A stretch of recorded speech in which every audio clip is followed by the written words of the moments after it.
Kalau kita bisa melihat apa yang terjadi di Israel saat ini, sebenarnya kita sedang melihat jarum jam kedatangan Yeshua HaMashiach. Hanya sangat disayangkan Bapak Ibu, banyak orang yang punya pemahaman tentang kita akan di rapture atau akan diangkat sebelum masa kesukaran besar itu terjadi. Dan saya selalu mengatakan bahwa perkataan atau ajaran atau doktrin ini itu tidak pernah sesuai dengan apa yang Yeshua ajarkan di dalam Matius pasal 24. Yang berbahagia ialah mereka yang mendengarkan firman Allah dan yang memeliharanya. Wahai alangkah hebatnya hari itu, sehingga tidak ada yang seperti itu. Dan inilah waktu kesusahan Yakub, tetapi dia akan diselamatkan darinya. Nah, saudara, jadi ini bisa kita lihat ya dalam ayat ini, bahwa ini adalah masa kesusahan daripada Yakub, yaitu berbicara Israel. Dan saya pernah membahas ini saudara di dalam pengajaran pemulihan Israel ya, bagaimana bangsa Israel itu akan memasuki memang masa yang sukar, lalu mereka saudara akan dimurnikan di sana dan mereka akan dipulihkan kembali menjadi sebuah kerajaan. Dan saudara perhatikan Yeremia 30 ayat 7 ini, kalau satu perikop kita baca itu berbicara tentang Israel saudara ya. Nah, kalau kita bisa melihat apa yang terjadi di Israel saat ini, sebenarnya kita sedang melihat jarum jam kedatangan Yeshua HaMashiach. Hanya sangat disayangkan Bapak Ibu, banyak orang yang punya pemahaman tentang kita akan di rapture atau akan diangkat sebelum masa kesukaran besar itu terjadi. Dan saya selalu mengatakan bahwa perkataan atau ajaran atau doktrin ini itu tidak pernah sesuai dengan apa yang Yeshua ajarkan di dalam Matius pasal 24. Sehingga saudara, berkembang di gereja-gereja di akhir zaman, diteguhkan lewat saudara mimpi-mimpi. Saya juga nggak tahu itu benar dari Bapak Yahweh atau enggak, pokoknya orang punya pakai dasar mimpi. Lalu lebih diperparah saudara, ada penulis-penulis buku yang dulu saya sering baca tentang left behind, bagaimana orang tertinggal di masa yang sukar.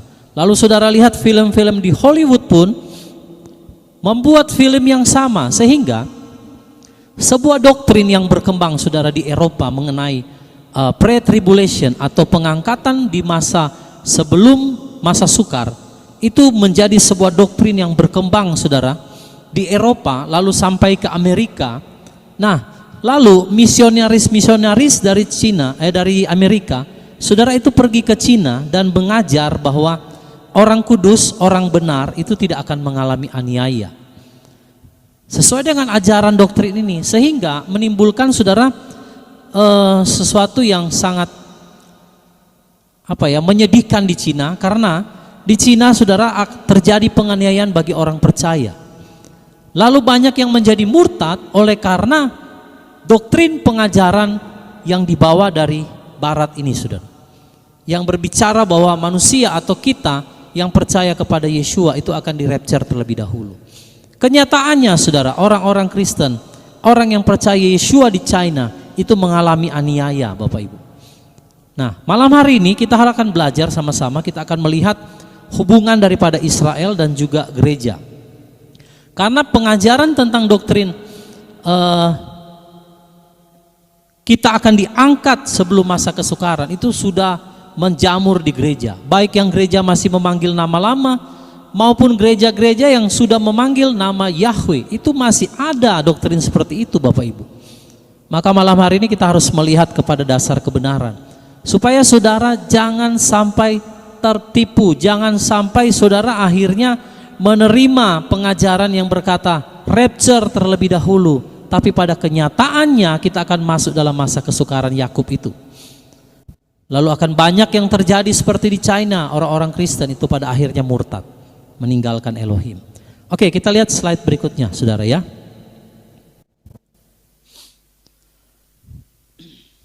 Kita lihat ya, Masa kesusahan Yakub ini adalah masa di mana Yahweh akan memurnikan mereka, saudara, sesuai dengan apa yang tertulis di dalam firman Elohim. Mereka, yaitu Israel, itu akan dimurnikan dan Yahweh itu akan menyelamatkan sisanya, saudara, yaitu sisa daripada Israel yang akan dimurnikan, diselamatkan, saudara. Ya, jadi tidak semua orang Israel itu akan diselamatkan. Maka di dalam kitab Wahyu jelas di sana ditulis, saudara, hanya 144.000, 12.000 setiap suku dari 12 suku yang akan diselamatkan, Bapak Ibu. Jadi kalau saudara membaca Yeremia pasal 30 ini sebenarnya tentang nubuatan masa-masa kesukaran bagi Israel yang ada sangkut paut dengan gereja. Lalu sisa daripada bangsa Israel itu akan diselamatkan. Nah, apa yang akan terjadi? Saudara lihat ayat yang kelima, Yeremia 30 ayat yang kelima, ya, kita mundur sedikit.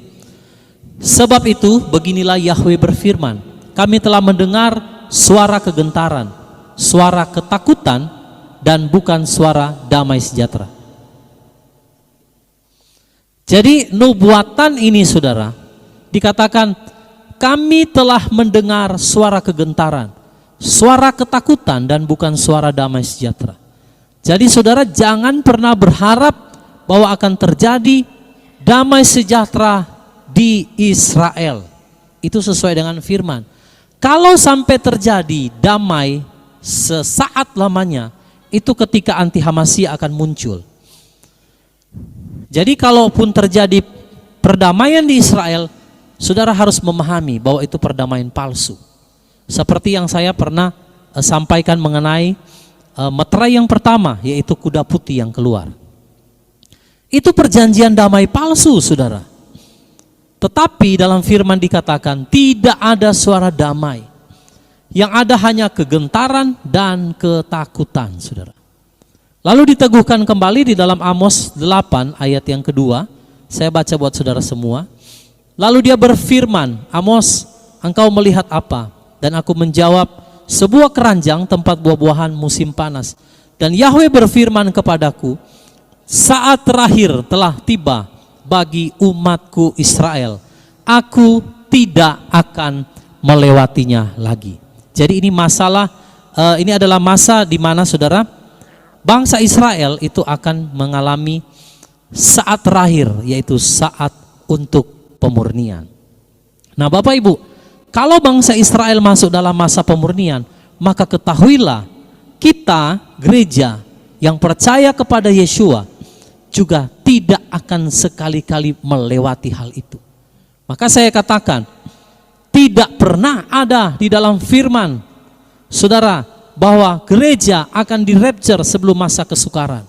Semua doktrin-doktrin pretribulasi yang pernah disampaikan, antara saudara dengar langsung atau saudara lihat lewat YouTube, semua itu masih tafsiran, saudara. Tapi kalau saudara mau belajar kepada firman, itu perkataan Yeshua sendiri di dalam Matius pasal 24 sudah sangat jelas di sana, saudara, bahwa benar anti Hamasiyah itu akan muncul, dan kemunculannya itu akan memurnikan baik Israel maupun ketujuh gereja. Jadi ada maksudnya, Bapak Ibu.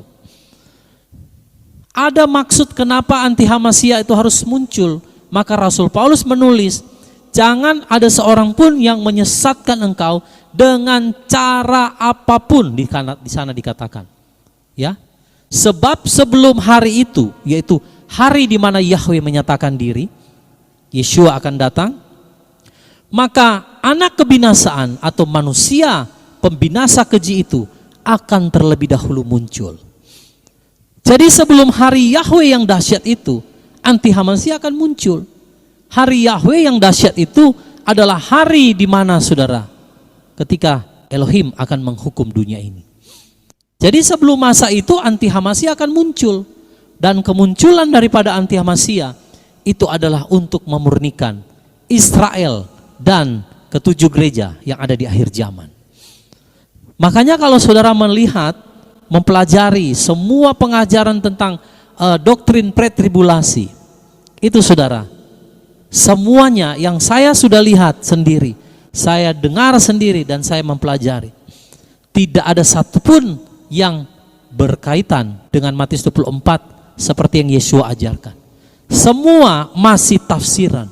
Bahkan yang lebih parah saudara, ada yang menyatakan saudara bahwa mereka itu adalah orang-orang dalam surga, punya koneksi dengan surga. Ini penyembah Bapa Yahweh, sehingga mereka bisa tahu hari, jam, dan saatnya, bulan, bahkan tahun sudah ditentukan. Saya katakan saudara kepada orang ini, rasul-rasul itu adalah ring satu Yeshua HaMashiach. Waktu mereka bertanya kepada Yeshua, kapan waktunya guru? Yeshua menjawab, tidak ada seorang pun yang tahu. Malaikat tidak tahu. Bahkan di nats lain dikatakan anak juga tidak tahu. Itu ada di terjemahan ELT 3. Perbedaan antara Matius dan Lukas menuliskannya saudara. Kenapa demikian? Waktu Yeshua berkata, anak pun tidak tahu, itu karena dia ada dalam keterbatasan sebagai manusia. Jadi waktu firman itu disampaikan, dia yang adalah sempurna lagi ada dalam wujud rupa manusia yang tidak sempurna. Maka dia sampaikan firman itu, anak pun tidak tahu. Tapi pertanyaannya, ketika Yeshua sudah naik, dia tahu nggak hari kedatangannya? Pasti tahu. Jadi kalau ada yang bilang, wah kami dikasih tahu Pak hari, tanggal, bulan, tahun. Saudara, rasul-rasul sebagai ring satunya Yeshua itu saja tidak diberitahu. Bahkan malaikat pun tidak ada satupun yang tahu. Lalu saudara siapa bisa mengetahui hari, tanggal, bulan, dan tahun? Saudara jangan mengada-ngada. Kita boleh hidup dalam roh, ngeroh boleh saudara, karena memang Ruach HaKodes itu penting, kita untuk hidup dalam roh itu penting. Tapi saudara, jangan sampai kita flaky. Saudara tahu flaky? Ya, ngeroh-ngeroh yang nggak ada dasar ayatnya. Lama-lama nanti jadi nabi palsu saudara. Pengajaran tentang kedatangan Yeshua itu sudah ada dari tahun 70-an saudara. Banyak sekali hamba-hamba Elohim di Amerika sana sudah menentukan tahun kedatangan Yeshua. Sampai hari ini belum terjadi. Kenapa saudara? Kenapa belum terjadi? Ya karena anti Hamasiahnya belum keluar. Seperti perkataan Paulus, jangan kamu disesatkan oleh apapun juga. Kalau berbicara apapun juga, mau itu doktrin, mau itu pengajaran, mau itu siapa yang berbicara, kalau anti Hamasiah belum keluar, itu belum akan terjadi rapture saudara. Itu yang harus kita paham. Karena berkaitan dengan Israel, Israel saja belum dimurnikan saudara. Israel saja belum dimurnikan. Bagaimana saudara mau rapture? Anti Hamasiahnya saja belum keluar. Nah Bapak Ibu, jadi mari kita semua harus belajar kepada firman. Jangan saudara hanya menelan mentah-mentah setiap ajaran, setiap doktrin yang diajarkan. Kita diberikan hikmat. Saudara kalau mau memahami kedatangan Yeshua itu sebenarnya simple. Kalau saudara baca keseluruhan Matius pasal 24, jelas sekali urut-urutannya ada di sana. Jadi kalau ada yang bilang, wah kami diberitahu Pak hari, tanggal, bulan, dan waktunya sesuai dengan pola yang kami pelajari. Saya mau katakan itu bukan dari Elohim. Kenapa? Karena rasul-rasul saja nggak dikasih tahu saudara. Lalu kita ini siapa? Sehingga kita berkata kita bisa tahu hari, jam, dan tanggalnya. Bahkan bulan dan tahunnya. Nah saudara, jangan engkau disesatkan oleh cara apapun. Kalau sudah diperingatkan oleh cara apapun, artinya iblis berusaha, bahkan iblis menyerupai malaikat terang untuk bisa memberikan saudara pengajaran-pengajaran yang salah. Tujuannya apa? Supaya orang gak sadar, supaya orang gak berjaga-jaga, supaya orang gak waspada. Sehingga mereka selalu berharap, wah kita akan di-rapture, tenang saja. Anti Hamasiah belum akan muncul, kita akan di-rapture dulu. Nah saudara, itu tidak sesuai dengan apa yang Yeshua ajarkan. Kita ini adalah murid Yeshua, betul? Kalau murid-murid saja zaman dahulu, saudara, rasul-rasul mereka itu menderita. Dan firman Elohim katakan seorang murid tidak akan melebihi gurunya, betul? Kalau gurunya menderita, dianiaya, dibunuh, apakah kita juga akan melebihi dia? Tentunya tidak, saudara. Kalau Yeshua mengalami penderitaan, penganiayaan, bahkan dibunuh, maka hal yang sama itu bisa terjadi kepada kita yang adalah murid-muridnya. Nah, itu sebabnya doktrin pre-tribulation itu tidak mengajarkan gereja untuk selalu berjaga-jaga, untuk bisa tahan dalam penderitaan. Tapi saudara, kami semua di kawanan kecil tidak pernah mengadopsi doktrin pre-tribulation. Karena itu semua tidak sesuai dengan kebenaran daftar Elohim. Jadi kita harus mewaspadai setiap ajaran yang berkembang yang tidak berdasar kepada kebenaran firman. Hati-hati saudara. Mau sehebat apapun pengajaran itu, kalau dia bertentangan dengan firman, tolak saudara. Gak ada dasar firmannya. Kalau hanya pemikiran dari manusia, kepintaran, pengetahuan manusia, asumsi manusia, itu bukan sebuah kebenaran. Ya, oke, kita lanjut ya melihat slide yang berikutnya. Jadi kita akan melihat nanti hubungan gereja dan Israel di masa mereka akan dimurnikan oleh Bapa Yahweh. Nah saudara, dalam Yeremia 30 ayat 6 dikatakan, sekarang bertanyalah dan lihatlah, adakah seorang laki-laki melahirkan? Mengapa aku melihat setiap pria dengan tangan pada pinggangnya seperti seorang wanita yang sakit bersalin dan semua wajah berubah pucat? Saudara, ini penggambaran bagaimana bangsa Israel yang akan mengalami sakit bersalin, saudara. Sakit bersalin apa, saudara? Inilah masa kesukaran Yakub. Seorang wanita yang akan memasuki masa-masa persalinan itu akan mengalami kontraksi yang begitu hebat, saudara. Sehingga kalau bapak-bapak yang pernah mungkin mengurus ya, bagaimana istrinya melahirkan, pasti tahu, saudara. Bagaimana seorang wanita itu mengalami kontraksi yang begitu dahsyat, saudara. Bahkan tidak sedikit banyak yang meninggal karena tidak tahan, saudara. Ya. Nah, di ayat ini, saudara, menggambarkan bagaimana Israel itu mengalami sakit bersalin. Ada satu kegentaran di sana oleh karena, saudara, masa kesukaran yang besar itu akan membuat bangsa Israel mengalami, saudara, kontraksi secara roh karena akan terjadi, saudara, di sana kesakitan yang luar biasa. Saudara, itu diteguhkan kembali dalam Yeremia pasal 6 ayat 24. Kami telah mendengar berita itu, ya. Tangan kami telah menjadi lemah, penderitaan telah membelenggu kami, kesakitan seperti wanita yang sakit bersalin. Saudara, saya mau katakan begini, penggambaran wanita bersalin itu juga adalah penggambaran bagi gereja. Firman Elohim pernah berkata ya, bahwa itu kalau nggak salah Rasul Paulus yang pernah berkata ya, dia mengalami seperti sakit bersalin untuk melahirkan, saudara, yaitu gereja yang sempurna, yang tidak bercacat di hadapan Bapa Yahweh. Jadi saudara harus melihat bahwa setiap saudara sakit bersalin ini itu menggambarkan sesuatu masa yang sukar. Jadi gereja juga akan mengalami bagaimana gereja akan memasuki juga masa yang sukar bersama dengan Israel. Untuk apa? Israel sisa akan dimurnikan. Gereja itu akan mengalami yang namanya penampian.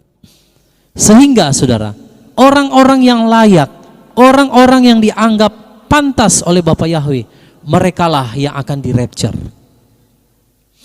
Bagaimana mungkin saudara akan di-rapture tanpa mengalami sakit bersalin? Betul, saudara? Bagaimana mungkin seorang wanita bisa melahirkan tanpa mengalami sakit bersalin? Coba renungkan perkataan ini, saudara. Saudara yang selalu beranggapan bahwa kita akan rapture terlebih dahulu, kalau saudara tidak mengalami yang namanya kesakitan seperti seorang wanita yang bersalin, saudara nggak akan pernah melahirkan. Sama, kalau saudara mau di rapture, saudara harus mengalami yang namanya masa sakit bersalin itu. Jadi baik gereja maupun Israel yang punya janji yang sama, ya, itu akan mengalami masa ini, Bapak Ibu. Dan hari itu akan datang dengan sangat cepat tanpa kita sadari. Coba lihat, saudara, ketegangan di Timur Tengah, di Israel, itu semakin meningkat dan melibatkan banyak bangsa. Sampai pada kesudahannya di mana anti-Hamasiyah itu akan muncul dan dia akan memimpin bangsa-bangsa untuk menyerang Israel. Maka kita semua, ya sesuai Wahyu 12 saya pernah ajarkan bahwa waktu wanita ini saudara lari ke padang gurun ya, waktu dikejar oleh si naga itu, maka wanita ini akan lari ke padang gurun dan dia akan dipelihara di sana. Ini yang sudah dimeteraikan. Sisanya bangsa Israel yang enggak dimeteraikan itu mati. Itu binasa. Nanti saya akan kasih ayatnya. Lalu naga ini saudara, karena dia marah, dia tidak bisa mendapatkan wanita itu. Maka dia pergi mencari keturunan dari wanita itu yang lain yang punya firman tentang Yeshua. Saya tanya sama saudara, siapa keturunan yang lain itu? Yang dimaksudkan dalam Wahyu 12, yang dikejar oleh naga itu. Keturunan lain dari wanita itu yang punya kesaksian Yeshua. Siapa saudara? Orang-orang yang mengikuti Yeshua tapi bukan orang Israel, hamba. Ya, betul Pak Sam. Yang mengikuti Yeshua tapi yang dari bangsa-bangsa. Jadi sesuai Wahyu 12, kita akan berhadapan enggak saudara dengan naga itu? Berhadapan. Karena naga itu akan mengejar. Kalau dia mengejar, ngapain dia kejar kalau kita sudah di rapture? Paham saudara? Bisa memahami? Jadi orang yang selalu bilang rapture dahulu saudara, itu enggak sesuai firman. Justru naga itu akan mengejar keturunan lain daripada wanita itu yang punya kesaksian Yeshua. Kalau orang-orang yang punya kesaksian Yeshua sudah di rapture, maka naga itu nggak bisa lagi repot-repot mengejar orang-orang keturunan ini. Siapa yang mau dikejar? Orang sudah diangkat. Ada yang bilang, Pak, itu keturunan lain yang nggak rapture. Saya pernah ngajar saudara, bahwa orang kalau sudah tertinggal rapture, bagian dia itu ada di kebangkitan kedua, sudah pasti binasa. Kalau dia punya kesaksian Yeshua, kenapa dia harus tertinggal?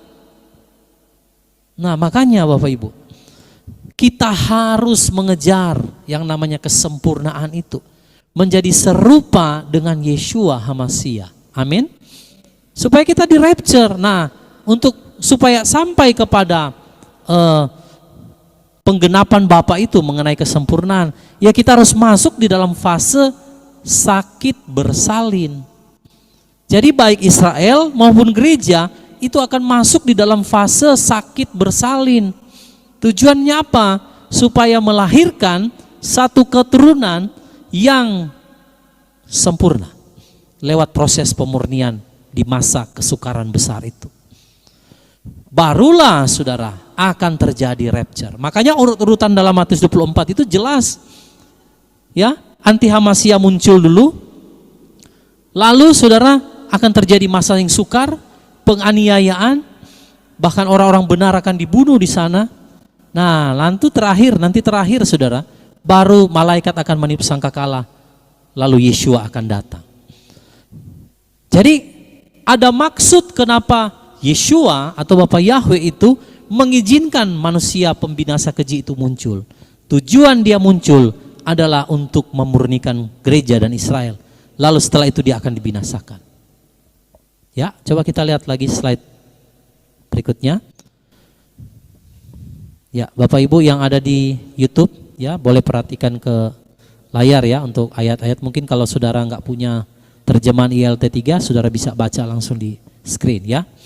Nah, saudara, masa kesusahan Yakub itu atau Israel adalah masa di mana Israel akan dilepaskan dari ketegaran tengkuk dan kesombongan mereka. Sehingga mereka itu akan melayani Yahweh. Bapak Ibu, ada orang yang datang sama saya, dia katakan, Pak, Bapak nggak usah jadi orang seperti orang Yahudi. Orang Israel saja Pak, itu nggak memanggil Yahweh. Mereka panggil Adonai, Hashem, Elohim. Mereka nggak pernah sebut Yahweh Pak. Nah ini orang nggak tahu sejarah, ini orang nggak mengerti firman. Kenapa bangsa Israel itu nggak memanggil Yahweh sejak di pembuangan? Sebelum pembuangan zaman Yeremia jelas di sana saudara ditulis, bersyukurlah kepada Yahweh, panggillah namanya, ceritakanlah perbuatannya di antara bangsa-bangsa. Nah, bangsa Israel saudara adalah bangsa yang tegar tengkuk, sombongnya luar biasa. Maka masa kesukaran atau masa kesusahan Yakub ini akan membuat Israel yang tadinya tegar tengkuk itu dihancurkan oleh Bapa Yahweh. Sehingga apa? Sehingga mereka akan melayani Yahweh. Mereka akan memanggil Yahweh. Satu ketika saudara, Israel itu akan berseru. Ini seruannya. Ini perkataan Yeshua, Baruch haba Beshem Yahweh. Diberkatilah dia yang datang dalam nama Yahweh. Orang hari ini Israel nggak memerlukan, seperti dalam tanda petik, nggak memerlukan bantuan siapa-siapa. Kenapa? Karena Israel itu memiliki segalanya, teknologi, ekonomi yang kuat, saudara, perlengkapan senjata perang yang begitu canggih, sehingga mereka saudara nggak mau memanggil Yahweh. Israel itu adalah tegar tengkuk dan sombong, saudara. Maka tujuan Yahweh mengizinkan masa kesukaran itu untuk supaya Israel dilepaskan dari ketegaran tengkuk dan kesombongan mereka. Saudara, Israel itu terkenal dengan menganggap segala bangsa itu najis. Saya waktu ada di Israel, saudara, mau masuk di lift bersamaan dengan orang Yahudi. Itu saya lebih dahulu menunggu di lift itu. Lalu datang orang Yahudi ini di samping saya, dan ketika lift terbuka, saya mau masuk, dia langsung tahan. Dia bilang, "You di sebelah." Mereka itu nggak boleh satu lift, bayangkan dengan orang asing. Lalu yang tour guide kami saudara di Israel waktu itu, saya katakan, apakah engkau percaya Yeshua HaMashiach sebagai Elohim? Dia bilang tidak, Yeshua itu hanya manusia. Nah saudara, jadi ketegaran tengkuk daripada Israel, kesombongan mereka, inilah yang membuat kenapa Bapa Yahweh mengizinkan masa kesusahan itu masuk atau terjadi bagi mereka. Sama kayak gereja juga gitu. Hari ini gereja yang banyak tegar tengkuk, benar gak saudara? Hari ini,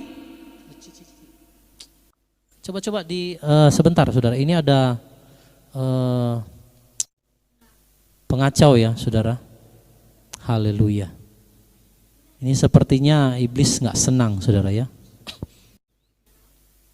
Coba tolong dimasukin, dikasih satu kohos ke Pak Sem, tolong dijaga kalau misalnya ada yang masuk saudara ya, yang aneh-aneh tolong diblokir ya, karena memang pemberitaan firman ini pasti iblis nggak senang, jadi dia berusaha untuk mengacaukan ya, dia berusaha untuk menghilangkan konsentrasi. Nah saudara, kita tetap konsentrasi, tidak usah terganggu ya. Nanti co-hostnya standby ya, jika ada yang tidak benar langsung jangan dimasukin ya. Ini karena sudah ditutup room, jadi di Zoom saja yang sudah ada ini, sudah tidak akan masuk lagi saudara ya, kita tidak akan izinkan yang masuk lagi. Oke, kita lanjut ya Bapak Ibu, boleh lihat slide lagi.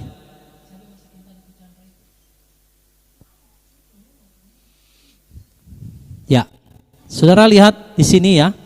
Bangsa Israel itu tegar tengkuk, maka dalam Yeremia 30 ayat 8-9 dikatakan, maka akan terjadi pada hari itu, firman Yahweh Sebaot, aku akan mematahkan kuk dari tengkukmu, dan aku akan menghancurkan belenggu-belenggumu, dan orang-orang asing tidak lagi akan melayaninya.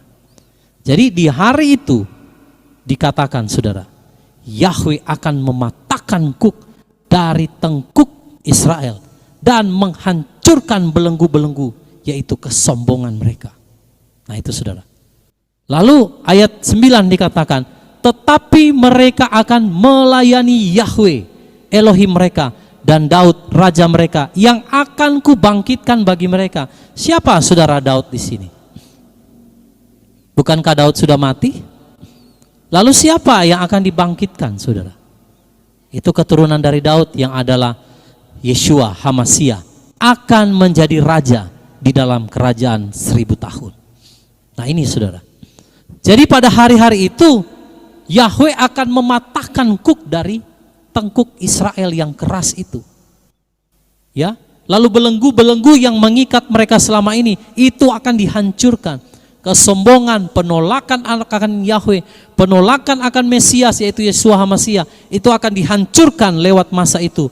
Maka saudara akan melihat firman Elohim digenapi, bagaimana mereka akan meratapi Dia yang mereka tikam, yang ternyata adalah Mesias yang akan menyelamatkan mereka. Maka perkataan ini keluar waktu Yeshua katakan, Yerusalem, Yerusalem, engkau tidak akan melihat aku lagi sampai engkau berkata, Baruch haba Beshem Yahweh Elohim.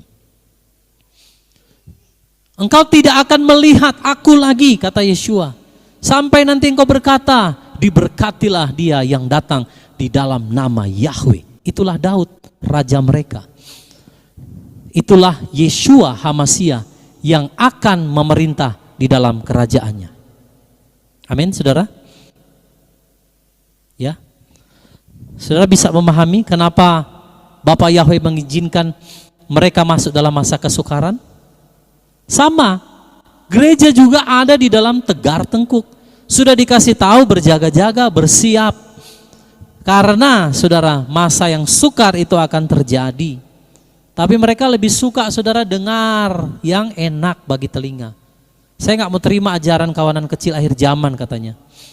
Karena pengajaran kawanan kecil akhir zaman punya iman menderita, punya iman tidak di rapture, ya sebelum masa anti HaMasiah tidak di rapture. Saya nggak mau ikut. Kalau Bapak mau punya iman kayak gitu, katanya Bapak aja yang punya iman gitu. Saya bilang bukan maunya saya, itu maunya Elohim. Kalau semua yang ditanya, saudara yang di YouTube, saudara yang ada di Zoom, saya tanya, saudara mau pilih rapture dulu sebelum anti HaMasiah atau sesudah? Jawab saudara. Jujur, semuanya pasti mau pilih yang di depan. Kalau bisa Pak, kita rapture dulu sebelum masa anti HaMasiah. Ya sama, saya juga maunya kayak gitu. Tapi kalau saudara tidak masuk di dalam masa itu, saudara tidak akan bisa dimurnikan. Penuh dengan kesombongan, penuh dengan tegar tengkuk. Makanya kita harus mengalami sakit bersalin. Baru saudara akan melahirkan ya anak. Maka itulah berbicara saudara, tidak pernah akan ada rapture sebelum masa kesukaran itu terjadi. Disitulah saudara akan dimurnikan, bukan hanya Israel, tapi kita juga akan dimurnikan. Amin. Saudara mau dimurnikan oleh Bapak Yahweh? Bapak Ibu yang di Zoom mau dimurnikan oleh Bapak Yahweh? Kalau saudara mau di rapture, maka punya iman saudara untuk kita sungguh-sungguh dengan Dia. Makanya kesukaran-kesukaran yang ada di hadapan kita, kan firman katakan mendatangkan, mengerjakan kepada kita satu kemuliaan yang besar. Nah sekarang kemuliaan yang besar itu berbicara apa? Upah yang saudara terima waktu saudara mengikut Yeshua. Dapatnya dari mana? Lewat penderitaan. Makanya kalau ada gereja kehilat tidak lagi mengajarkan penderitaan Yeshua yang hanya mengenakan telinga orang, rapture sebelum masa kesukaran, jangan ikuti saudara.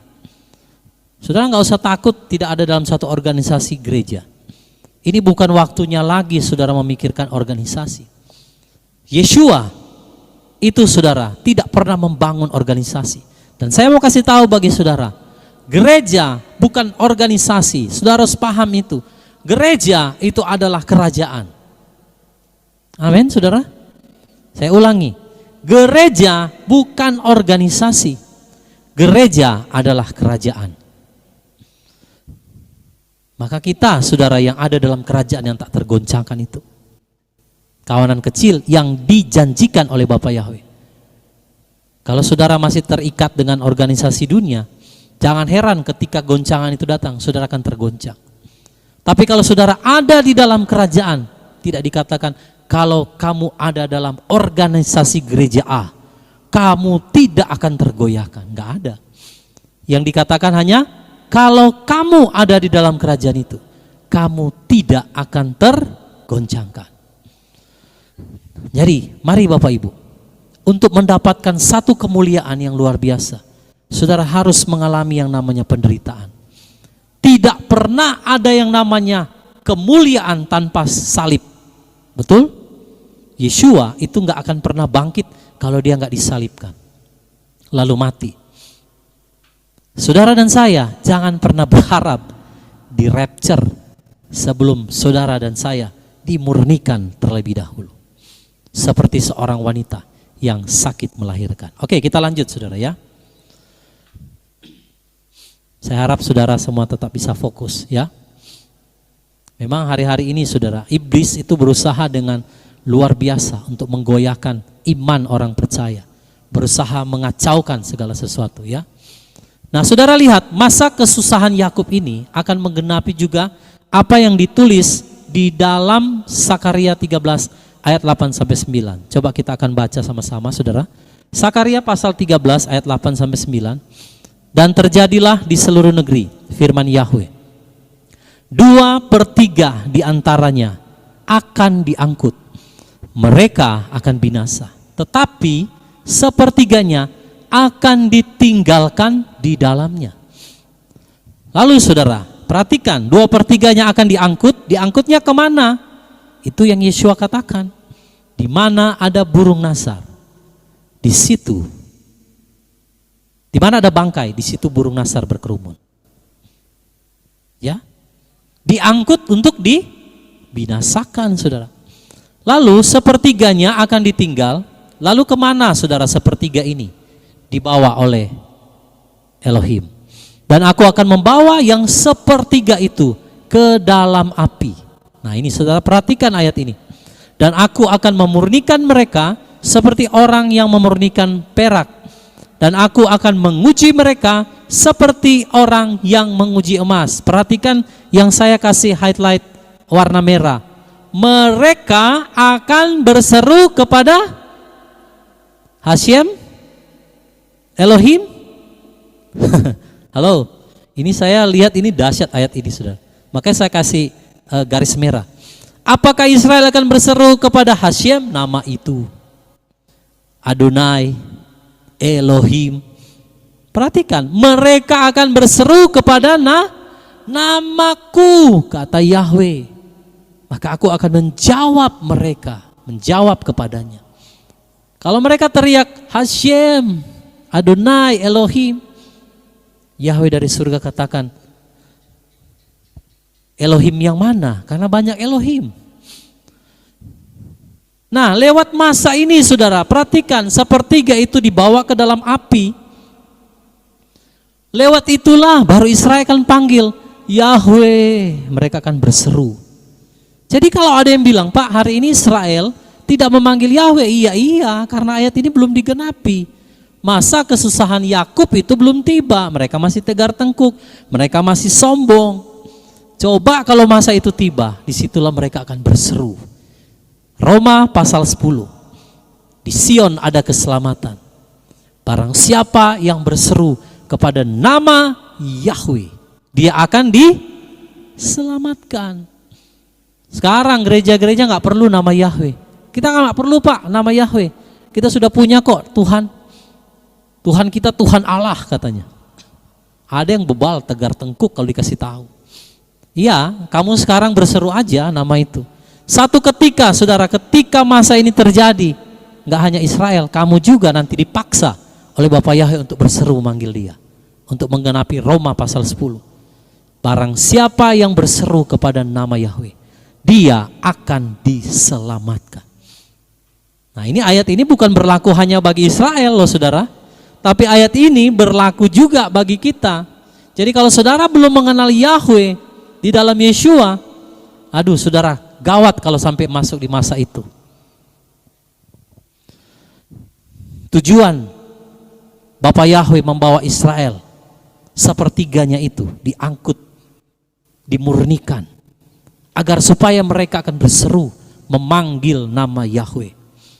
Saat ini mereka belum saudara, karena ketegaran tengkuk dan kesombongan mereka. Sama, gereja juga dikasih tahu kebenaran tentang nama Yahweh, nolak semua. Nanti saudara, tiba waktu itu, saudara mau berseru kepada siapa? Nggak ada lagi pertolongan. Kecuali di dalam nama Yahweh, Yeshua HaMashiach. Itu Roma pasal 10, bukan saya yang ngomong loh saudara ya. Nah, ini bukan pesan-pesan juga dari gereja-gereja atau yang masih memanggil nama Yahweh, karena saya nggak ada pernah terikat dengan organisasi gereja manapun. Tapi ini sebuah kebenaran saudara. Jadi kalau Bapak Yahweh mengizinkan nanti masa kesukaran Yakub itu tiba, sama gereja juga nanti harus berseru kepada nama Yahweh. Kalau enggak saudara, tidak akan diselamatkan. Jadi kalau saudara menolak nama Yahweh, saudara menolak keselamatan itu sendiri. Banyak orang saudara bebal kalau dikasih tahu nggak mau dengar saudara. Mereka lebih percaya doktrin yang bertahun-tahun sudah ada dari sejak kecil. Bahkan ada seorang hamba Elohim, dia katakan sama saya, Pak, Bapak jangan bawa-bawa nama itu. Dari saya kecil, lahir sudah jadi orang Kristen Pak. Sekolah minggu saya sudah tahu nama itu. Nama Allah, Yesus Kristus. Kalau Bapak bawa doktrin yang nama yang lain, saya nggak mau terima Pak. Saya bilang iya, karena kamu hanya mempelajari apa yang engkau sudah terima dari orang yang sudah mengajarkannya, terutama kitab suci yang mereka sudah baca, terjemahan yang sudah ada waktu dia lahir, terjemahan itu sudah ada. Dan kita tidak mau belajar untuk menyelidiki. Akibatnya banyak orang yang tidak mengenal Yahweh dan Yeshua. Jadi kalau Israel saja nggak memanggil Yahweh, ya saudara, mereka itu dipres sama Elohim, 2/3 dibinasakan, habis saudara. Itu nggak usah ngomong lagi, 2/3-nya itu habis, binasa, sesuai dengan Sakaria. Lalu 1/3-nya dibawa, dimurnikan. Tujuannya apa? Supaya mereka berseru manggil nama Yahweh. Nah kalau gereja nanti masuk di masa itu, saudara nggak mengenal Yahweh, saudara mau berseru kepada siapa?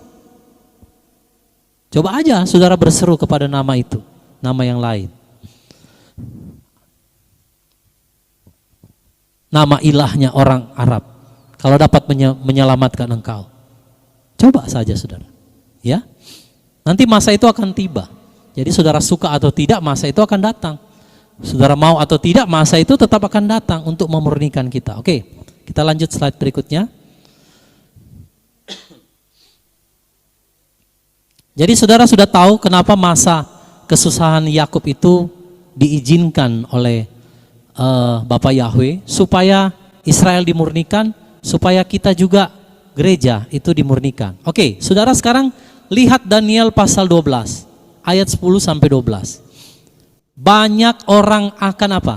Dibersihkan dan disucikan dan dimurnikan. Garis bawahi ini saudara. Banyak orang akan dibersihkan, dan disucikan dan dimurnikan. Jadi dibersihkan, disucikan, dimurnikan. Dibersihkan berarti ada yang kotor, dosa, hal-hal yang tidak berkenan kepada Bapak Yahweh itu dibersihkan, ya. Disucikan saudara, dipisahkan dari dunia ini, ya, dikuduskan. Lalu dimurnikan. Nah ini kan berbicara murni seperti logam yang bercampur. Kalau emas yang bercampur dengan tanah itu akan dibakar dengan api yang sangat panas, supaya kotoran-kotoran selain emas murni itu akan tersingkir. Nah jadi orang gak akan bisa dimurnikan seperti logam yang mulia kalau tidak ada panas api yang membakar. Sudah bisa paham sampai di sini? Jadi saya bisa katakan begini, Israel dan gereja, ketujuh gereja di akhir zaman itu nggak akan bisa dibersihkan, disucikan dan dimurnikan tanpa perapian yang menyala. Lalu dikatakan, namun orang-orang jahat akan berbuat jahat dan tidak seorang pun dari orang jahat itu akan memahaminya. Tetapi, nah ini, orang yang bijaksana akan memahaminya. Saudara akan paham kenapa engkau masuk di masa itu. Amin, saudara. Orang jahat nggak akan paham. Jahat di sini konteksnya bukan orang jahat yang melakukan kejahatan saja, yang berbuat jahat sama Bapak Yahweh. yang menolak dia, itu orang jahat. Yang tidak melakukan kehendak Bapa, yang maunya enak saja, itu jahat saudara. Firman sudah katakan engkau akan disucikan, dimurnikan, dan engkau berpikir, oh saya akan di-rapture terlebih dahulu Pak. Bukankah itu sebuah kejahatan yang menentang firman? Makanya dikatakan orang-orang jahat tidak ada seorang pun dari mereka akan memahaminya. Tetapi orang bijaksana akan paham. Jadi saudara paham kenapa kita harus masuk masa anti Hamasia. Itu karena tujuannya dibersihkan, disucikan, dimurnikan. Yang percaya katakan amin. Sekarang bagaimana saudara mau disucikan, dibersihkan, dimurnikan kalau nggak ada anti Hamasia, masa kesukaran? Mana bisa Israel akan berseru kepada Yahweh? Kalau sekarang mereka masih kuat, di masa itu nggak ada satupun yang dapat bertahan melawan anti Hamasia, karena dikatakan firman, dia diperkenankan untuk berperang melawan orang-orang kudus dan mengalahkan mereka. Nah, mengalahkan mereka. Maka kalau kita tidak berseru kepada nama Yahweh, habis saudara. Jadi santapan daripada binatang buas itu. Dan dikatakan saudara, dan dari waktu kurban terus menerus dihapuskan, dan kekejian yang membinasakan itu ditetapkan. Jadi ini ketika anti Hamasia muncul ya, ada 1290 hari. Nanti saya akan bahas di lain waktu masalah ini. Diberkatilah orang yang menanti-nanti dan mencapai berapa? 1335 hari. Ada penambahan di sini. Saudara lihat, ada 1290 hari masa di mana korban penghapus itu, korban dihapus ya, korban itu dihapus dan kekejian yang membinasakan itu ditetapkan, ada 1290 hari. Lalu ada penambahan, dikatakan diberkatilah orang yang menanti-nanti dan mencapai 1335 hari. Antara 1290 hari sampai ke 1335 hari, saudara, ini ada masa yang paling berat bagi orang percaya dan orang Israel, saudara. Makanya dikatakan diberkatilah orang yang menanti-nanti dan mencapai 1335 hari. Bayangkan masa anti Hamasia dia muncul saudara, korban itu dihapus, ada 1290 hari. Lalu dikatakan diberkatilah orang yang menanti-nanti dan mencapai 1335 hari. Selisih antara dua angka ini, itu adalah masa di mana kita akan diperas saudara. Sehingga dibersihkan, disucikan dan dimurnikan. Ngeri sekali. Jadi kalau orang tidak punya pemahaman ini, gereja tidak diperlengkapi dengan ini saudara, mereka akan selalu berpikir mereka akan di-rapture lebih dahulu tanpa dibersihkan, disucikan dan dimurnikan. Kadang saudara, saya melihat bagaimana tanggung jawab hamba-hamba Elohim di akhir zaman ini. Nanti kejadian seperti di Cina saudara. Bagaimana misionaris yang datang dari Eropa, dari Amerika, memberitakan Injil di Cina. Dan mereka katakan orang Kristen tidak akan mengalami aniaya karena akan di-rapture. Karena ada doktrin ini yang berkembang di Eropa, di Amerika. Lalu ketika penguasa komunis China saudara bangkit, dia membunuh orang-orang Kristen. Dan orang Kristen mengalami aniaya yang luar biasa di China saudara. Sehingga banyak dari antara mereka dalam sejarah dicatat itu banyak yang murtad saudara. Karena apa? Karena misionaris yang mengajarkan rapture sebelum masa kesukaran. Itu tanggung jawab di hadapan Bapa Yahweh. Saya nggak mau mengajarkan kepada saudara sesuatu yang salah, yang meninabobokan saudara. Saya nggak mau. Karena tanggung jawabnya itu langsung kepada Bapa Yahweh saudara. Akibat dari pengajaran yang salah, banyak orang China akhirnya murtad saudara. Di akhir zaman, kalau anti Hamasia muncul lebih dahulu, banyak gereja tidak akan siap saudara. Kenapa saya katakan demikian? Karena mereka sudah masuk di dalam pikiran mereka doktrin tentang pre-tribulation. Itu gereja besar karismatik kayak bagaimanapun, saya dulu di sana pengajarannya sama. Bahkan yang lebih menyedihkan saudara, Saya pernah katakan kepada seorang hamba Elohim yang sudah memanggil Bapak Yahweh, sangat disayangkan, saya bilang, saudara, kalau kita yang sudah dibukakan kebenaran tentang nama Yahweh, tetapi kita masih pola pemikiran tentang rapture kita, masih pola gereja yang lama. Sekalipun engkau mau balut dengan pola-pola tahun Shemitah, engkau mau balut dengan bahasa pola Ibrani, semua pola-pola itu sama dengan gereja saudara pada umumnya yang mengajarkan tentang rapture sebelum masa tribulasi. Dan ini menyesatkan saudara. Saya bayangkan kalau di China itu sampai dapat doktrin kayak gitu, banyak orang yang murtad, jangan heran nanti di akhir zaman, banyak orang akan murtad saudara. Saya bukan bernubuat, tapi itu akan terjadi. Kalau gereja tidak mempersiapkan umatnya untuk saudara masuk di masa kesukaran. Celaka saudara, sangat celaka. Maka saya mau saudara yang ada di kawanan kecil, yang ada di Zoom, yang ada di YouTube, saya lihat malam hari ini banyak saudara ya, ada 50-an lebih. Saudara, kalau engkau tidak mempersiapkan hidupmu sungguh-sungguh, engkau akan kecewa. Saya bukan berdebat saudara, ada dengan seorang hamba Elohim. Sebenarnya diskusi, tapi karena gak mau terima terpaksa saya harus katakan. Dia katakan, Pak Yehuda, kalau Bapak punya iman, di rapture nanti setelah masa antihamasia, saya berdoa buat Bapak supaya iman itu terjadi. Saya bilang ya dan amin. Saya bilang begini, sekarang saya sampaikan kepada saudara, saya balik ya keadaannya. Kalau saya sudah menerima masa itu akan tiba, akan masuk sebelum di rapture. Saya katakan ya dan amin. Saya aminkan apa yang kamu doakan. Karena itu memang firman. Lalu saya bilang, sekarang saya balik ya saudara. Kalau masa antihamasia muncul sebelum engkau rapture, Yeshua katakan, aku sudah mengatakannya kepadamu. Maka jangan kamu kecewa dan menolak aku.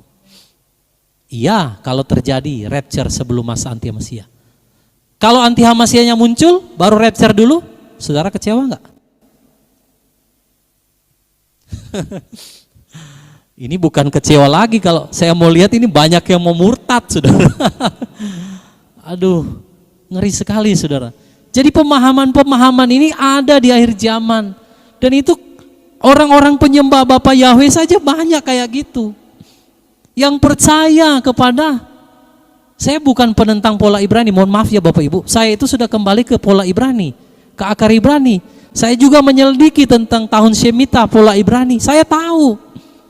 Tetapi mohon maaf sekali lagi ya, yang harus kita pegang, itu bukan pola manusia Bapak Ibu. Pola Yeshua, Matius 24, baca kembali. Antihamasia muncul, baru rapture. Penyesatan di akhir zaman ini bukan lagi penyesatan-penyesatan yang lain, tapi yang membuat orang gak berjaga-jaga saudara. Karena mereka berpikir, wah nanti rapture dulu.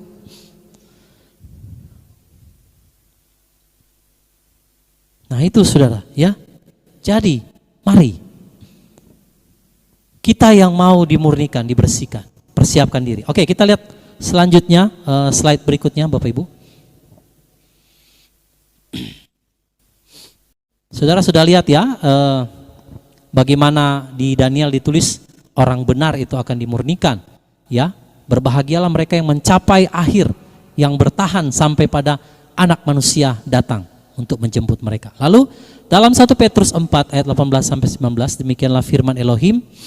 Dan jika orang benar dengan susah payah diselamatkan, di manakah orang fasik dan orang berdosa akan nampak? Orang benar saja hampir-hampir tidak dapat diselamatkan. Karena penderitaan yang sangat-sangat berat di masa itu Bapak Ibu. Yang membuat orang benar, mungkin termasuk saudara dan saya, mungkin juga belum tentu bisa selamat di masa itu. Maka kita harus perlu mempersiapkan diri kita sungguh-sungguh saudara. Karena itu pula mereka yang menderita seturut kehendak Elohim. Nah, garis bawahi saudara ya, mereka yang menderita seturut kehendak Elohim. Saya tanya sama saudara, kalau Israel tadi masuk dalam masa kesusahan dan gereja masuk dalam masa kesusahan, kira-kira menurut saudara penderitaan itu seturut kehendak Elohim atau enggak? Ada yang bisa jawab enggak? Halo?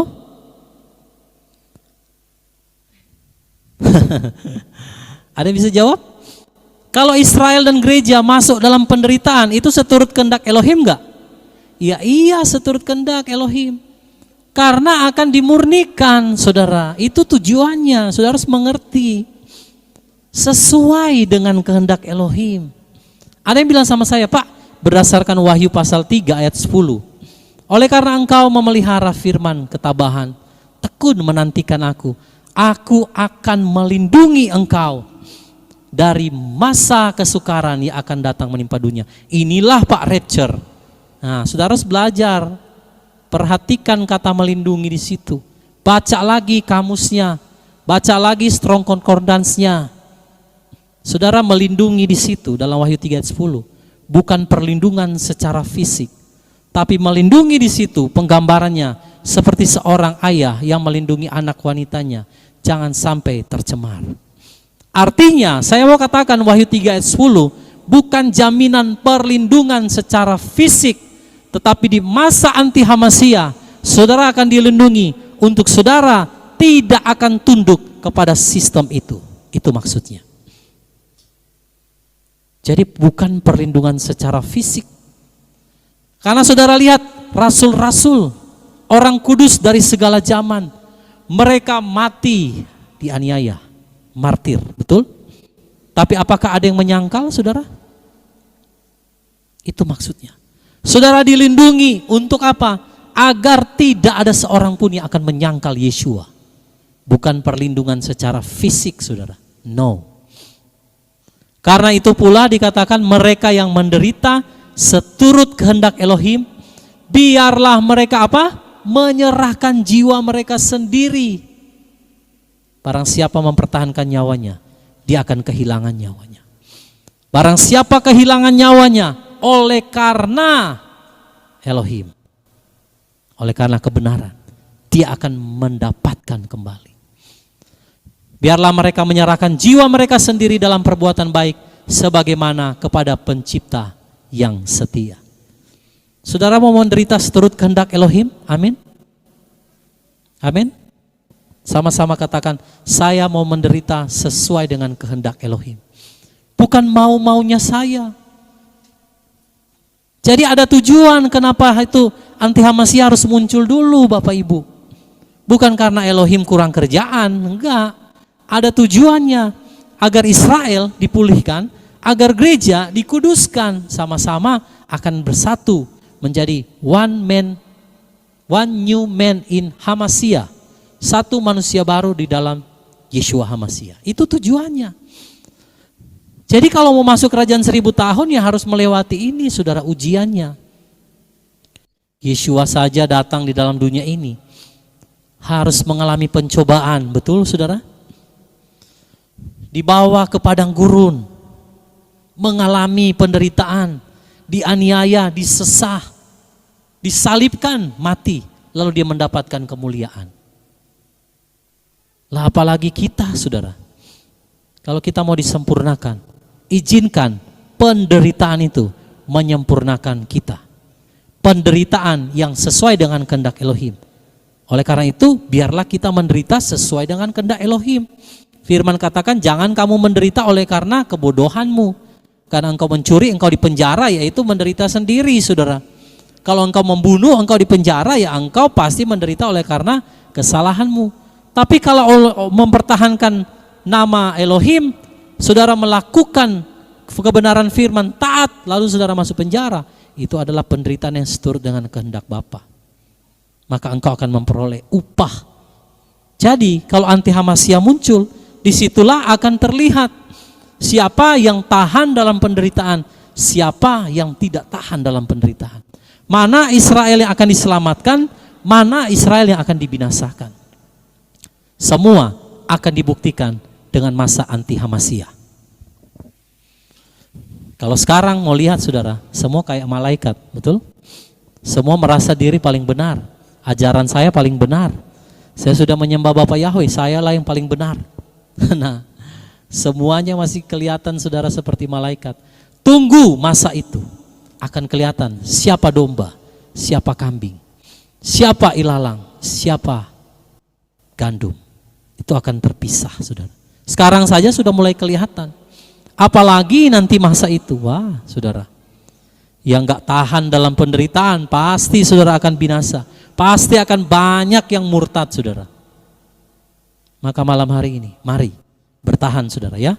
Saya sudah sampaikan hal ini. Jadi kalau hal ini terjadi, tinggal bagaimana kita mempersiapkan hidup kita. Apakah kita tahan dalam penderitaan ataukah kita tidak tahan. Nah, sangat disayangkan banyak pengajaran yang mengajarkan tentang rapture sebelum masa anti-Hamasia. Ini membuat orang atau orang percaya atau orang Kristen tidak berjaga-jaga, tidak mempersiapkan diri memasuki penderitaan itu. Padahal tujuannya adalah untuk memurnikan. Oke, kita lihat lagi slide berikutnya.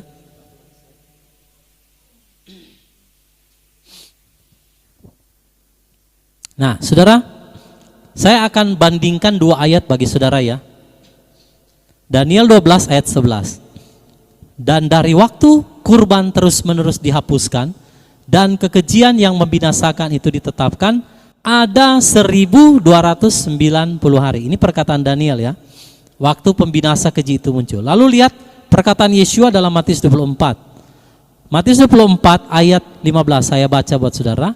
Oleh karena itu, bila mana kamu melihat pembinasa keji, saya kasih highlight merah sini saudara. Oleh karena itu, bila mana kamu melihat pembinasa keji yang dibicarakan oleh Nabi Daniel, ini sesuai dengan Daniel 12. Berdiri di tempat yang kudus. Siapa yang membaca, biarlah dia memahaminya. Jadi Yeshua mengulangi apa yang ditulis oleh Daniel. Sekarang pertanyaan saya, Bapak Ibu, kalau Yeshua katakan oleh karena itu, bila mana kamu melihat pembinasa keji. Oke ya, saudara, ini ayat yang menarik. Ada satu pengertian yang Yeshua bukakan. Kalau Yeshua berkata kalimat ini, bila mana kamu melihat pembinasa keji, itu artinya orang itu akan lihat atau enggak saudara? Halo? Saya enggak akan lihat Pak, saya akan di rapture lebih dahulu. Pak Martin, kalau dikatakan bila mana kamu melihat, berarti orang akan lihat atau enggak? Lihat Pak. Lihat, ya Pak Sem ya. Nah saudara, kalau orang ini sudah rapture sebelum masa kesukaran, untuk apa Yeshua katakan bila mana kamu melihat? Sedangkan yang Yeshua ngomong ini orang-orang zaman dahulu sudah mati semua. Benar nggak saudara?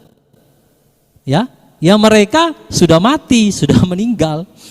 Ya kan? Tapi sekarang pertanyaan saya, ayat ini sudah digenapi belum saudara? Halo? Sudah digenapi? Saudara sudah melihat pembinasa keji? Belum Pak, belum. Belum. Berarti ayat ini akan digenapi. Kalau kita akan di rapture, ngapain Yeshua katakan bila mana kamu melihat pembinasa keji? Lah kita sudah rapture, ngapain Yeshua katakan bila mana? Halo saudara, yang punya doktrin pretribulasi saudara, aduh saudara, lebih baik saudara tanggalkan doktrin itu. Betul. Yeshua ngomong saudara, bila mana kamu melihat, itu artinya akan ada satu masa saudara dan saya diizinkan oleh dia untuk melihat pembinasa keji itu. Jadi jangan kamu bilang kamu akan rapture lebih dahulu sebelum dia datang. Itu ajaran yang gak sesuai kebenaran. Kalau engkau hamba Tuhan yang mengajarkan di channel-channel YouTube atau di mana, saudara, dengan penuh kerendahan hati saya mau katakan, Bapak Ibu, tolong rubah ajarannya supaya orang bisa mempersiapkan diri untuk kedatangan Yeshua. Yeshua yang bilang kamu akan melihat pembinasa keji itu berdiri. Kalau kita semua akan di rapture sebelum masa itu, sebelum anti-Hamasia muncul, ngapain dia bilang kamu akan melihat? Ayat ini belum digenapi loh Bapak Ibu. Orang-orang yang mendengar waktu Yeshua katakan ini sudah meninggal semua, tapi kita masih hidup hari ini. Amin. Dan kitalah bisa terjadi di generasi kita, akan melihat kedatangan Yeshua di awan-awan. Berarti bisa juga kitalah yang akan menggenapi ayat ini, bila mana kamu melihat pembinasa keji itu. Loh, kalau gereja sudah diangkat, ngapain Yeshua bilang kamu akan melihat pembinasa keji? Kita nggak akan melihat dia, ngapain Yeshua katakan? Justru karena kita akan melihat, maka di sini ditulis sampai pakai keterangan, siapa yang membaca biarlah dia memahaminya. Pahami saudara, bahwa kita akan masuk ke sana. Israel juga akan masuk ke sana. Gereja harus menyudahi doktrin tentang pretribulasi. Karena itu meninabobokan jemaat saudara. Itu membuat orang Kristen tidak berjaga-jaga, orang percaya tidak mempersiapkan diri seperti 5 gadis bijaksana yang punya persiapan cadangan minyak. Seringkali saya katakan dalam channel ini, kenapa gadis bodoh itu saudara? Mereka nggak masuk dalam pesta pernikahan. Padahal mereka tahu mempelai pria itu akan datang. Karena mereka berpikir, minyak saya nggak akan habis kok, cukuplah untuk sampai mempelai pria itu datang. Kenyataannya, mempelai prianya tertunda sehingga dua-duanya tertidur. Ketika bangun, gadis bodoh baru sadar minyaknya habis. Dia mau minta sama yang bijaksana. Gadis bijaksana bilang, kamu beli aja, nanti saya kasih, nggak cukup buat kamu, nggak cukup buat saya. Ingat saudara, penderitaan, ujian, ya, proses yang kita alami tidak bisa kita transfer kepada orang lain. Kalau saudara bilang, waduh Pak, saya butuh iman kayak Bapak, punya penderitaan, tolong transfer dong Pak ke saya butuh di masa ini. Bodoh sendiri, gak mempersiapkan minyaknya untuk masuk dalam penderitaan. Ingat, di masa itu orang akan datang sama saudara, tolong saya, tolong, yang kamu gak bisa tolong saudara. Itu karena kebodohan sendiri yang tidak mempersiapkan dirinya untuk berjaga-jaga. Saya ingat perkataan Ibu Cey ya waktu itu. Minyak itu didapat dari mana? Diperas saudara. Kalau saudara nggak diperas, jangan berharap punya minyak cadangan. Nah ini saudara. Jadi kalau kamu melihat pembinasa keji, itu artinya memang kamu akan lihat. Yeshua yang ngomong, bukan saya yang ngomong ya. Jadi ada yang suka potong-potong video kawanan kecil saudara. Di bagian-bagian tertentu dia potong lalu dijadikan bahan perdebatan. Saudara jangan potong saudara ya, bertobat kalau potong ya. Bukan saya yang ngomong loh, ini Yeshua yang ngomong, bila mana kamu melihat pembinasa keji. Oke, kita lanjut supaya kasih kesempatan saudara bertanya ya.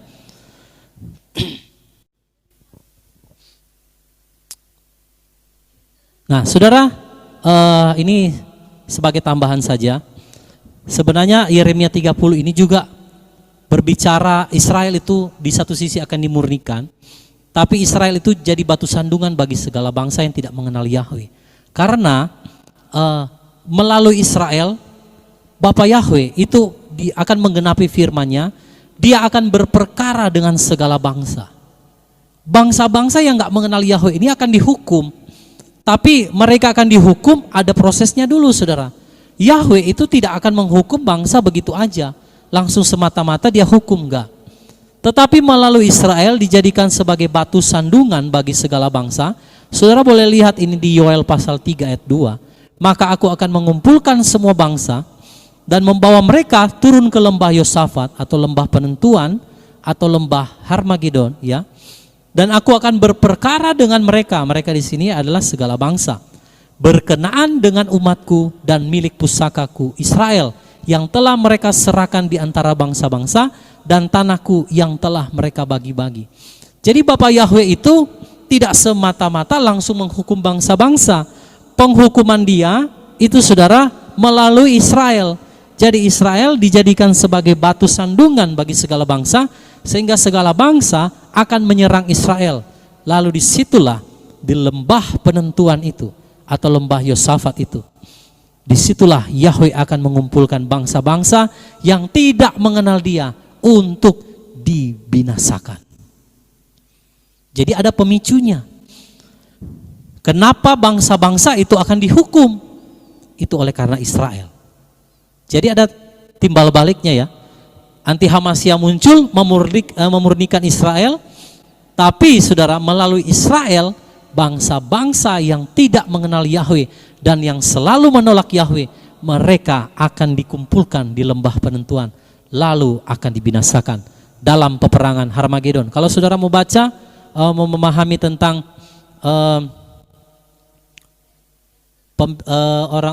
kalau saudara mau memahami tentang perang Harmagedon, saudara lihat lagi video tentang perang Harmagedon ya, saudara. Lihat lagi video tentang perang Harmagedon.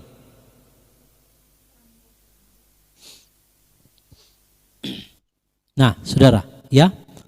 Jadi seperti yang saya tegaskan tadi, saudara ya, bahwa kalau orang tertinggal di masa rapture, ingat kebangkitan itu hanya ada dua. Kebangkitan pertama itu adalah rapture. Enggak ada kebangkitan lain selain kebangkitan pertama dan kebangkitan kedua. Jadi kalau ada orang yang tertinggal di peristiwa rapture, dia akan bangkit di kebangkitan kedua. Maka firman yang Yeshua katakan tadi itu bukan buat mereka. Sudah pasti mereka akan masuk ke dalam pengadilan tahta putih. Jadi kalau yang mungkin Bapak Ibu yang ada di Zoom, yang ada di YouTube ya, orang-orang yang di sini katakan, bukankah orang yang tertinggal akan melihat pembinasa keji? Nah saudara, yang tertinggal itu bukan melihat lagi. Baca lagi Wahyu 12, mereka akan diinjak-injak. Pesan Yeshua tadi, coba kembali lagi saudara di slide sebelumnya. Apakah pesan ini kepada orang lain selain murid-murid saudara? Pesan ini kepada murid-murid loh. Jadi Yeshua itu nggak berbicara soal orang yang tertinggal. Kenapa? Karena di Wahyu 11 sudah dijelaskan, orang-orang yang tertinggal, orang-orang yang ada di pelataran itu akan diinjak-injak. Mereka bukan hanya melihat lagi, tapi mereka akan binasa, saudara. Jadi pesan Yeshua dalam Matius 24 ayat 15 ini jelas kepada murid-murid yang akan melihat. Maka dalam ayat lain dikatakan begini, oleh karena orang-orang pilihan, maka waktunya dipersingkat. Waktu apa? Waktu penyiksaan itu, masa kesukaran itu dipersingkat. Loh, kalau orang kudusnya sudah diangkat, untuk apa Bapak Yahweh mempersingkat waktu itu? Betul? Oleh karena ada orang-orang pilihan di masa itu, maka waktunya dipersingkat. Kalau orang pilihannya sudah di rapture, untuk apa Bapak Yahweh mempersingkat waktunya? Ya kan saudara? Kalau orang pilihannya sudah diangkat, untuk apa Bapak Yahweh persingkat? Tapi karena ada kita di sana yang tadi saya sudah katakan ayatnya, orang benar hampir tidak terselamatkan. Maka Bapak Yahweh mempersingkat waktunya karena saudara dan saya yang ada di masa itu. Itu maksudnya. Kalau kita sudah rapture duluan, untuk apa Bapak Yahweh persingkat waktunya? Semuanya sudah orang fasik, sudah tertinggal. Ya biarin aja lama, ya. Tapi karena ada orang kudus, maka dipersingkat. Oke, lanjut ya. Ya, lanjut di slide berikut. Saudara, ayat 14 dari Yeremia 30, sedikit lagi kita selesai ya. Yeremia 30 ayat 14, semua kekasihmu telah melupakanmu. Mereka tidak lagi mencarimu, sebab aku telah memukul engkau dengan pukulan seorang musuh, suatu hajaran yang kejam, karena besarnya kesalahanmu, dosamu bertambah banyak. Saya sudah jelaskan dalam pengajaran kita Wahyu tentang bagaimana perempuan pelacur yang duduk di naga itu yang punya 7 kepala dan 10 tanduk. Nah, saudara bisa lihat Wahyu 17 ayat 16. Dan 10 tanduk yang telah engkau lihat di atas binatang buas itu, mereka ini akan membenci pelacur itu dan akan membuatnya terbuang dan telanjang. Dan mereka akan memakan dagingnya dan akan membakarnya dengan api. Jadi begini saudara, Israel itu sekarang punya banyak sekutu saudara. Israel itu punya sekutu. Tapi saudara, sesuai dengan nubuatan Yeremia 30 dan Wahyu pasal 17, Israel pada waktu penghukuman ini, dia akan ditinggalkan oleh sekutu-sekutunya. Termasuk yang terdekat Amerika, Inggris dan lain sebagainya. itu dia akan ditinggalkan, saudara. Karena penghakiman yang luar biasa terhadap pelacur besar itu yang terdapat dalam kitab Wahyu. Saudara nanti lihat lagi videonya, pembahasan tentang pelacur besar ya, perzinahan besar yang saya bahas di dalam Wahyu pasal 17. Nanti saudara bisa lihat kembali, ada di videonya ya, di channel ini. Karena saya nggak membahas itu. Tetapi berdasarkan Yeremia 30 ini, Israel, saudara, itu akan ditinggalkan oleh orang-orang yang negara-negara yang selalu membantu dia. Hari ini mereka masih banyak dibantu oleh Amerika, sekutu-sekutunya, NATO, Inggris, dan lain sebagainya. Tapi ketika masa penghukuman, masa pemurnian bagi Israel tiba, maka saudara, dia akan ditinggalkan ya oleh sekutu-sekutunya ya. Oke, kita lanjut di slide berikut. Jadi kalau Israel sudah dimurnikan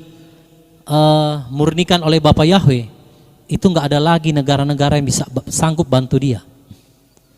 Karena saudara, semua sekutu-sekutu Israel itu pasti akan meninggalkan dia. Sesuai dengan Yeremia 30 ayat 16 sampai 17 dan coba kembali lagi slide-nya sebentar. Sesuai dengan Yeremia 30 ayat 14 dan Wahyu 17 ayat 16 ya. Nah, jadi saudara, Israel ini akan ditinggalkan ya oleh sekutu-sekutunya pada masa di mana mereka akan dimurnikan. Oke, kita ke slide berikutnya. Lalu saudara, ini akan digenapi ya. Yeremia 30 ayat 16 sampai 17. Maka semua orang yang menelanmu akan ditelan.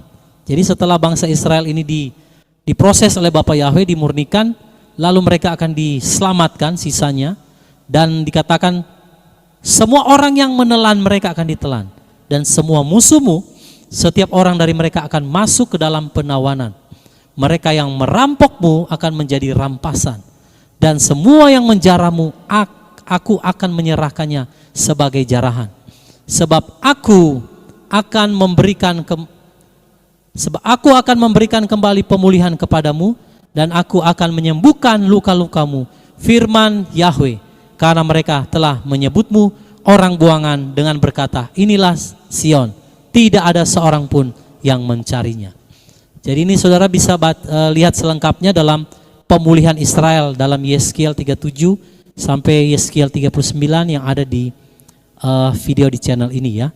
Jadi musuh-musuh Israel itu akan dikalahkan saudara, lalu Israel akan dipulihkan, dan Israel dan ketujuh gereja yang menang itu akan masuk ke dalam masa milenium damai, yaitu pemerintahan Yeshua HaMashiach dalam kerajaan 1000 tahun.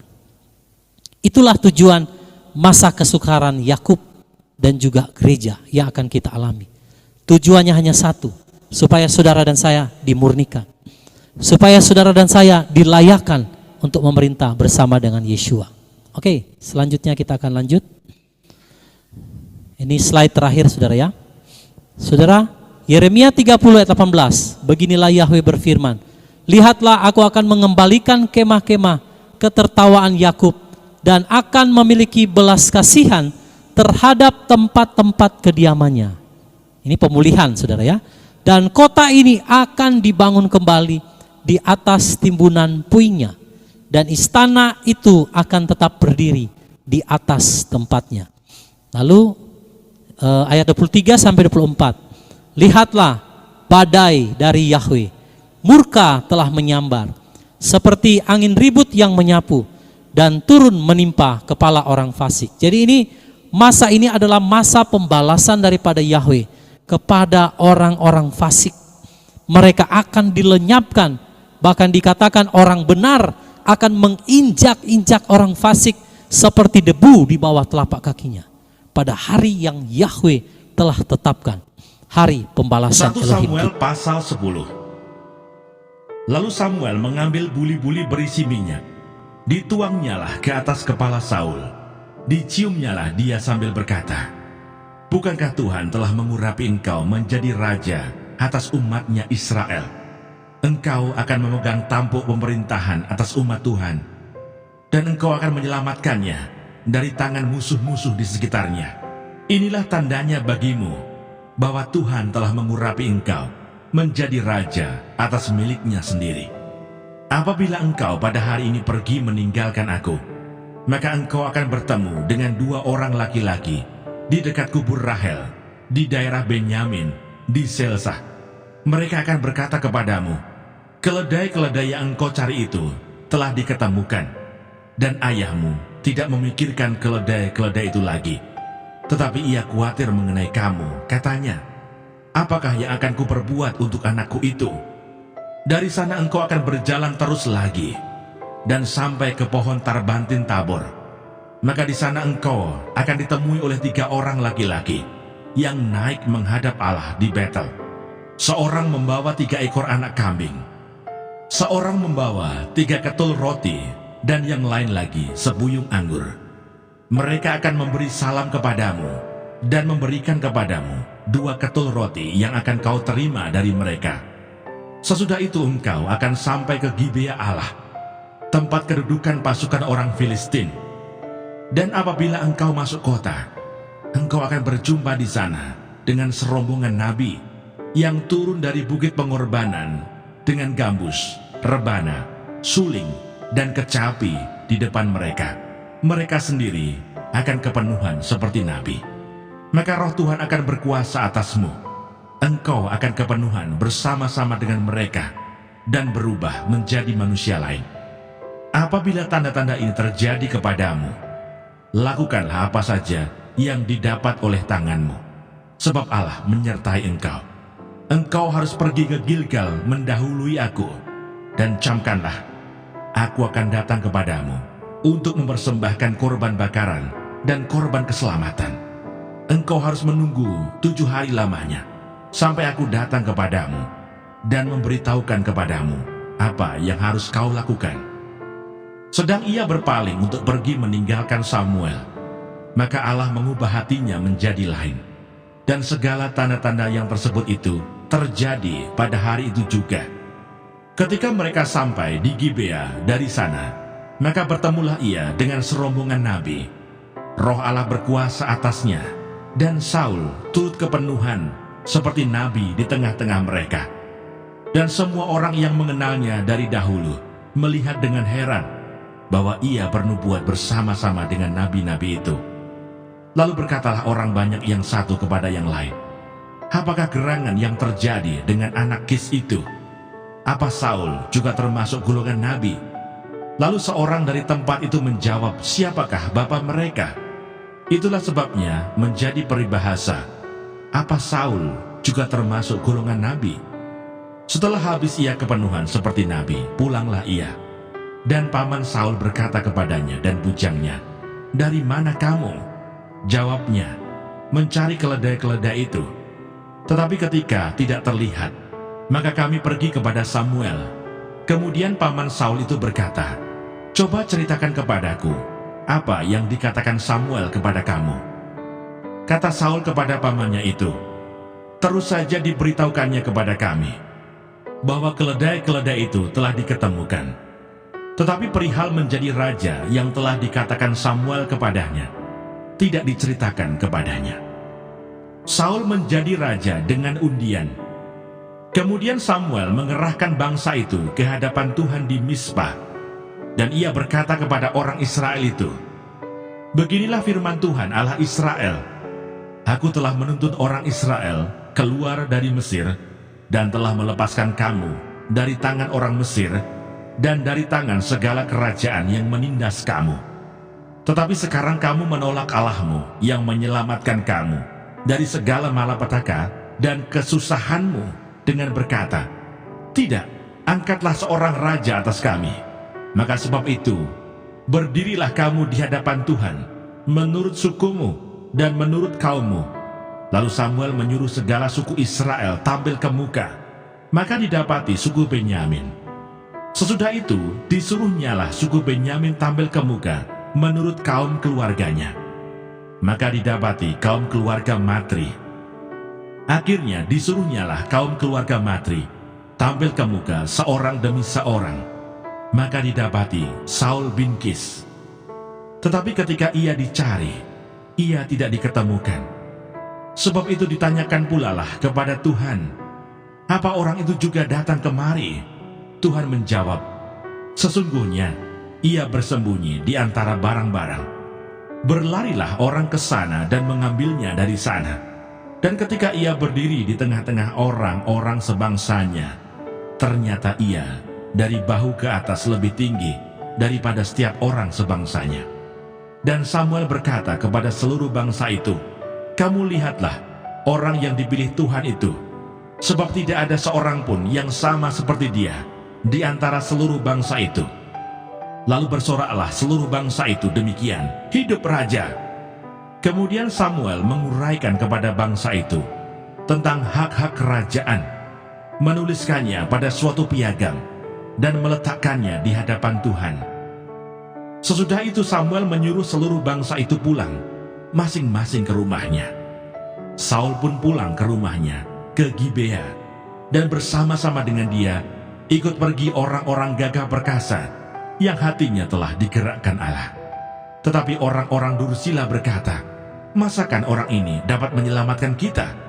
Mereka menghina dia dan tidak membawa persembahan. Yang berbahagia ialah mereka yang mendengarkan firman Allah dan yang memeliharanya.